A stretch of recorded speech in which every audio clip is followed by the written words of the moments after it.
ኣብ ከተማ አላማጣ ኣብ ዝተኻየደ ዋዕላ ህዝብን ግዝያዊ ምሕዳርን ዝተረኸቡ ኣመሓዳሪ ዝዋደው ትግራይ ኣይተ ዝናቡ ገብረመድህን መሰረታዊ ጸገማት ትግራይ ዝፍትሑ ውሽጣዊ ዓቕሚ ብምጥንኻርን ከም ህዝቢ ብዝግበር ምድላውን ምዃኑ ገሊጾም መሰረታዊ መፍትሒ ታብ ውሽጥና ንወስዶ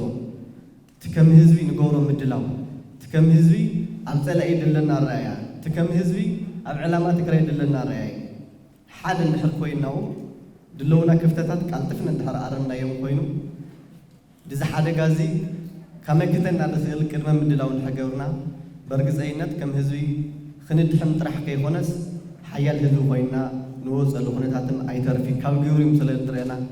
ካብተና ሕሉፉም ስለ ዝጥረአናዮ ማለት እዩ كل جزية كم تجارو أب نصرت استمسرت سراح كن سرح لنا زبولو أيتزنابو أجندنا لمعات كخون اللو زلونا سبعون تفتراون سجاتات أوراق حكنو علومنا يلوم كم زبي كل جزية تنكعن تخرتن أدلا يزبولو أيتزنابو كم جزية محدار دما هزبين مجلجال بقرص نت كم سرح أرجع جيسام كم هزبي